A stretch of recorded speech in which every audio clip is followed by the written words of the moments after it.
Howdy y'all, welcome back.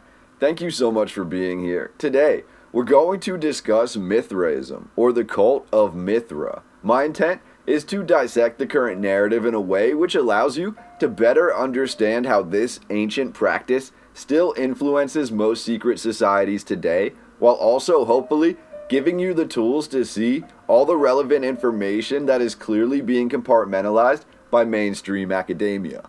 First, the origin of Mithraism is mostly unknown, but it is believed to trace back to at least the 1st century BC.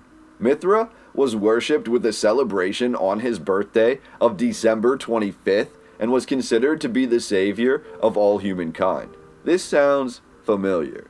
However, the worship of Mithra as a Zoroastrian deity in Iran can be traced back even further. Mithra, also known as Meher, Mitra, or Mithras, is one of the most ancient identifiable Iranian deities who was believed to be the main god of covenants, contracts, oaths, and justice, as Mithra was one of the first deities to be seen as a judicial figure who represented pure truth. Mithra was also, for lack of a better term, the leader of the other deities, as Mithra was considered the ruler of friendship, bonds, and the sun itself, leading to Mithra also being known as the god of the harvest, the cattle protection, and the great waters which separated the world. In such, Mithra could be considered the most important deity in all of the ancient Iranian lexicon. The etymology of Mitra is quite remarkable, or Mithra, and if you've watched any of my other videos, you may already be familiar with this, but we have a solid amount of evidence which suggests that northern India, what is today southern Russia, and western China could have been the original locations for the sprouting of knowledge, the forming of the first societies, the things that transformed into the culture that spread across the world. In the Vedic texts, within Vedic Hinduism, the name Mitra or Mithra derives from the root mi, meaning to bind, within the root suffix tra, meaning the causing of. So Mitra would mean the one who binds them, the one who unites them. And in return, you can see how Mitra became the deity of oaths of a binding contract. In Middle Persian, Mitra became Meher. While Mitra is not by name mentioned in the oldest Zoroastrian text, the Gathus, Mithra is considered to be part of the Ahuric triad, alongside Ahura Mazda and Apam Napat. You can see how the earliest Zoroastrian texts bear a striking resemblance to early Christian teachings, and both belief systems hold in the highest regard their own Holy Trinity. Again, the overlap between ancient teachings appears to indicate the interconnectedness of the earliest belief systems regarding the afterlife. Mithra or Mitra was also considered one of 3 guardians alongside justice and obedience of the Shinvat bridge, which crossed the threshold of life, separating the world of the living from the world of the dead, and a bridge which all deceased must cross and be judged in Zoroastrian belief. As the god of contract, Mithra is considered undeceivable, infallible, eternally watchful, and never resting. He acts as the eyes of the Creator. We also have evidence which suggests that towards the end of the peak period of Zoroastrianism, a rogue sect developed, some would call it a secret society, who worshipped Mithra and attempted to shape the future of Zoroastrianism from within the shadows. This, in part, was said to have caused Mithra to have been written out of at least a handful of early Zoroastrian texts. Also, according to the Zoroastrian hymn that's dedicated to Mithra, he is very much described as physically resembling what we might consider today to be an H.P. Lovecraft Cthulhu type of monster. Mithra, and I quote, "as wide as pastures of the 1,000 ears, the lofty and everlasting," end quote. But this hymn actually goes on further to describe Mithra in vast detail, and I quote, "whose word is true, who is of the assembly, who has 1,000 ears, the well-shaped one, who has 10,000 eyes, the exalted one, who has wide knowledge, the helpful one, who sleeps not, the ever wakeful, We sacrifice to Mithra, the lord of all countries, whom Ahura Mazda created, the most glorious of all the deities." End quote. In many early Persian inscriptions, we can also see a calling on Mithra for protection, alongside the other two members of the holy Zoroastrian trinity. For example, numerous inscriptions found at Susa, Persepolis, and Hamadan. In the Zoroastrian cultural sphere, the 16th day of every month was dedicated to Mithra, as well as the entire 7th month of the year. The Iranian civil calendar that was adopted only in 1925 adopted the Zoroastrian month names, and thus the 7th month of the year became known as Mer, another form of Mithra. The 16th day and 7th month are respectively the first day of the second half of the month and the first month of the second half of the year, indicating the more esoteric spiritual importance of Mithra. Royal names incorporating Mithra are found as far as Parthia, Armenia, and ancient Anatolia. Mithra, in the Persian creation legends, was also considered to be the living spirit of God who rescued the first man from the darkness which had engulfed him, leading to the founding of the first societies. More commonly, Mithra, in the form of Mer, was also said to create the structures and the buildings, the constructions of light, which raised the first man out of his darkness and brought him back to the light. I found this portion to be profoundly important and fascinating, as essentially, depending on how you interpret the text, Mithra basically was a deity who constructed massive, ornate buildings. Some would perceive this as temples, but the text doesn't really clarify, just that Mithras helped to first build these structures which brought back humanity to the light. Essentially, this adds fuel to the theory, to the fire, that from the earliest days of Earth, we had structures and we had buildings. We could find places of protection, quite literally, seemingly erected by an unknown higher power and then inherited by the first men, thus leading to the first men worshiping their creators. Mithra was the spirit which essentially built this world and then handed it over to man. When we dive into the Roman cult of Mithras, it becomes even more important to understand that, at its core, Mithra can be seen as the original watcher who helped man in his time of need and provided man with the structures that led to the first society. In Rome, Mithra is not depicted as a massive creature of unknown origin with many eyes and many ears stretching across the fertile plain, but rather, Mithra is almost 99% of the time, I'd say in just about every Roman depiction, shown wearing a Phrygian cap. I've discussed this before, however, when you really start looking for it, you will find that the Phrygian cap is one of a handful of creations that continually pops up in histories across our Earth, seemingly without any explanation for why or how the artwork, etc., is shown depicting individuals with this cap.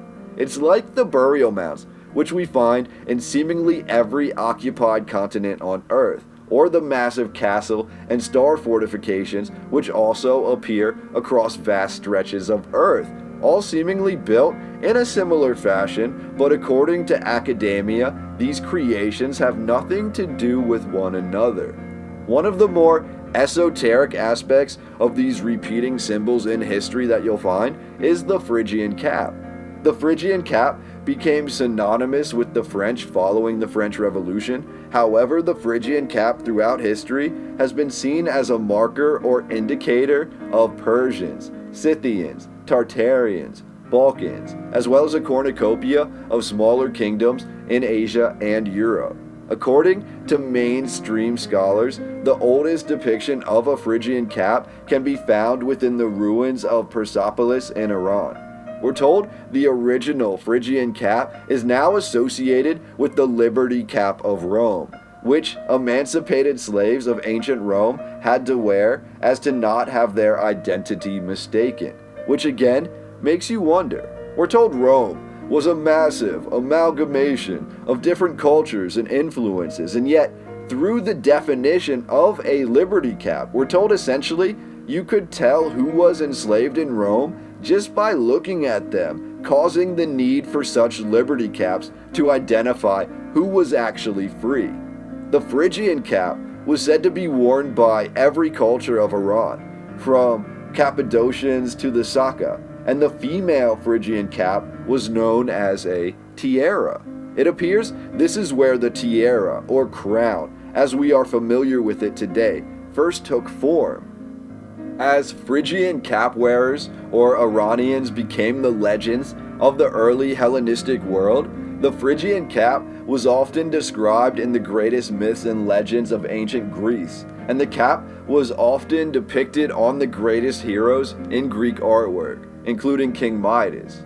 The Phrygians and Iranian tribes became conflated throughout ancient Greece, and by many historians' accounts, the Greek thought of the Trojans and the Anatolians as Phrygian in origin. The ancient and mysterious Amazons are also depicted wearing the Phrygian cap, and furthermore, the Phrygian hero Paris, who is the namesake for the largest city in France, wore a Phrygian cap, and with the revolutions in France and in Paris, the Phrygian cap was adopted as a symbol of Parisian freedom. Phrygian hats and caps are also said to have transformed. Some would say they were built into Phrygian helmets, which became some of the most requested and popular armor of ancient times. Again, why do I discuss all of this? Because the first Phrygian cap is associated with Mithra, the earliest depiction of the cap being a gift from Mithra, his protection, which he bestowed upon the people who worshipped him. In Greece, Mithra was often known as part of another trinity, the protective deities that were called upon by warriors, which included Apollo and Helios as well. What's even stranger, the Roman cult of Mithra appears almost unannounced and with little information regarding its backstory. We're told by the 1st century AD, coinciding with the early origins of Christianity, a cult dedicated to the secret rites of Mithra was developing on the outskirts of Rome. The historian Plutarch claims that the cult of Mithra arose amongst the pirates of Asia Minor, yet to fully define how this cult multiplied so rapidly is nearly impossible. We're told by the last quarter of the 1st century AD, or from roughly 75 AD through 100 AD, hundreds of underground temples dedicated to the cult of Mithra were founded throughout the known Roman world, all expertly dug out by the hands of fine architects. However, nearly all of them lack proper documentation to know who actually built these structures. According to Plutarch, Mithra worship dated back to the beginning of early Greek history, and Plutarch believed the underground secret tunnels to Mithra had been founded hundreds, if not thousands of years earlier before they were rediscovered during Roman times. The cult of Mithra, which greatly influenced Rome in secret, required an oath of secrecy to join, during which an elaborate initiation ceremony was held, with multiple witnesses of this dedication. The Mithras were believed to carry on their lives with great symbolism, and the rituals involved the reciting of many ancient chants. Portions of the earliest chants of the cult of Mithra have even survived until today, and they were actually found in Egypt. However, almost no Mithraic scripture or first-hand accounts of the secret rites have been found anywhere besides in Egypt. We're told Mithraic temples were almost always whitewashed, making them almost impossible to restore, and it appears that Mithra was celebrated not only on his birthday, being December 25th, but also on the date that was considered to be the solar maximum of the year? Still, so much of what we know today about Mithraism is speculation at best. Each underground temple to Mithra had multiple altars for sacrificing, and yet it is also believed that the cult of Mithra practiced in secret. Therefore, the livestock and other animals that were being sacrificed were most likely not of Roman origin and did not adhere to the common Roman standards for sacrifice. We're told many cave paintings seem to obscure this history further, as it appears the beliefs of Mithraism varied from location to location. Temples to Mithra are buried deep down below ground. They are all windowless and they're very distinctive. In cities, the basement of an entire city block might have been converted, again in secret, to becoming a temple of Mithra. Elsewhere, the temples could have been excavated and then they were vaulted over and hidden. And still, other Mithra temples were converted from natural caves whose entrances were then closed off and covered over. There were 7 grades of initiation into the cult of Mithra. Grade 1 was the Corvex, the raven or the crow, with the symbol being the caduceus, and the ruling planet was Mercury. Grade 2 was the Nymphas, the bridegroom, with the symbol of a handbell or the earlier mentioned tiara, with the ruling planet being Venus. Grade 3 was known as Miles, the soldier, and the symbol was the drum or the lance, with the ruling planet being Mars. Grade 4, Leo, the lion, with the symbol of the thunderbolt or the iron shovel, had a ruling planet of Jupiter. Grade 5 was known as Perseus, the Persian, with the symbol of the crescent moon and the Phrygian cap, with the ruling heavenly body being the moon. Grade 6, the Heliodromos, or the sun runner, had a symbol of the torch and the sun crown, with the ruling heavenly body being the sun. And finally, we have grade 7. The highest yet most common grade was known as the Pater, or the Great Father, the symbol being the shepherd's staff, ruby jewelry, and a jeweled cloak and cape. The Great Father resembled a modern pope. And grade 7, this father had a ruling planet of Saturn.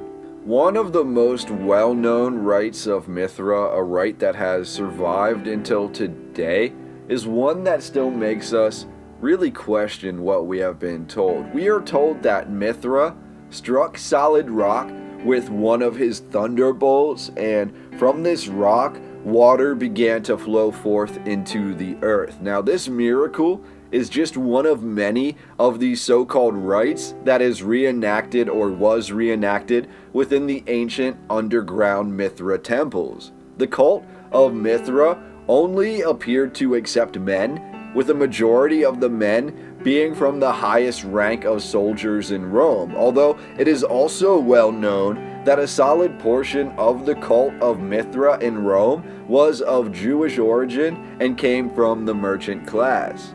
Mithraism was not an alternate to Rome's other traditional religions, but was one of many forms of secret, alternate practice. It is known that as a prelude to the Mithraic initiation ceremony, the initiate was given a full ritual bath, and at the end of the ceremony, they received a mark directly on their forehead. Mithraism was considered to be at the time a potent enemy of Christianity in the Western world.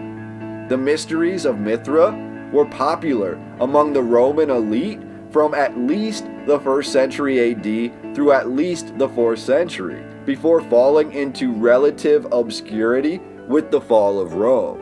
Remarkably, the secret society, the cult of Mithra, to me, has striking similarities to the secret society of the Illuminati, and some may argue that the Illuminati and other modern secret societies actually developed most of their traditions from the rites of Mithra, which some argue were preserved in the most remote and hidden organizations since Roman time.